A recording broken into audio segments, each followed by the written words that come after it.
अधिवेशनाचा पहिला दिवस आहे आणि आशिष देशमुख आपल्यासोबत जोडलेले आहेत। तर सर्वप्रथम सर मला सांगा की जे शीत सत्र आहे ते 20 तारखेपर्यंत होतं, ते आता 7 दिवसांचं करण्यात आलेलं आहे। तर याच्यावर आपलं काय म्हणणं आहे? 7 दिवसामध्ये वेळेचं कामकाज हे 10 तास केलं आहे आणि म्हणून स्वाभाविकरित्या जो काही एजेंडा होता, जो काही बिझनेस होता, तो संपूर्णतः पूर्ण झाल्याशिवाय राहणार नाही। आणि ह्या सर्वांच्या माध्यमातून विदर्भाच्या जनतेला न्याय राज्यातली महायुतीची सरकार नक्कीच देईल असा ठाम विश्वास आम्हाला आहे। नक्कीच आपल्या नागपूरमध्ये जे महाराष्ट्रात जे इतके आंदोलन करते येतात, ते येतात, आपले मुद्दे मांडतात। अशा वेळेस जर 7 दिवसांचा त्यांना जर कालावधी मिळाला तर अशामध्ये त्यांचे जे मुद्दे असतील, प्रलंबित जे मागण्या असतील, तर नक्कीच पूर्ण होतील का? त्यांचे जे काही त्यांचे जे मागण्या आहे, जे पार्टी किंवा संघटन असतात, ते नक्कीच 7 दिवसात होणार आहेत का? हे स्वाभाविकरित्या विदर्भाच्या हक्काचं अधिवेशन म्हणजे हिवाळी अधिवेशन असतं।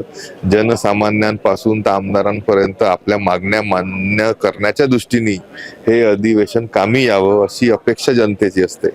पण सुप्रीम कोर्टाने दिलेल्या निर्देशानुसार स्थानिक स्वराज्य संस्था जर लवकर घेणं कंपल्सरी असेल, त्या अनुषंगाने हे झालंय। आजच मुख्यमंत्र्यांनी सांगितलं की ही जर काही दिवसांची कमतरता भासत असेल तर पुढच्या वर्षीचं हिवाळी अधिवेशन हे जास्त कालावधीचं आपण करू। पण स्वाभाविकरित्या देवेंद्र फडणवीसजींचं सरकार हे विदर्भाच्या समृद्धीकरता सातत्याने तत्परतेने कार्य करत आहे, हा विश्वास जनतेमध्ये असल्यामुळे नक्कीच जनता देखील समजून घेईल। नक्कीच सर, काय काय मुद्दे मांडण्यात आले आजच्या याच्यामध्ये?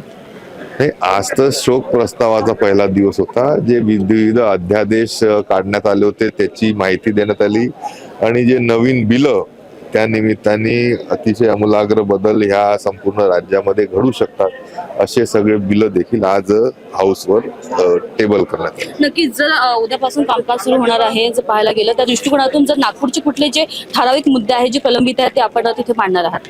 नाही, विशेष करून भर आहे का जनसामान्यांचे जे आमचे युवक आहेत, युवती आहेत, त्यांना रोजगाराच्या दृष्टीने राज्य सरकारने काय काय केलं आहे या सर्व संदर्भामध्ये आम्ही आवाज उचलू। नक्कीच। तर ते होते आपल्यासोबत आशिष देशमुख। त्यांनी आपल्याला सांगितलं की आजची जी शीत सत्राचा जो पहिला दिवस होता त्याच्यामध्ये त्यांनी अध्यादेश काढलेला आहे आणि यासोबत त्यांनी विरोधी पक्षनेता आणि जे पक्षनेता आहेत त्यांच्यासोबत पण त्यांनी इथे चर्चा केलेली आहे, त्यांची बैठक झालेली आहे। तर नक्कीच उद्यापासून जे आहे ठराविक कामकाज इथे सुरू होणार आहे। आपण बघत आहात Nagpur Samay. Camera person Roshan Wankhade sir, Rinku Pantawane, Nagpur.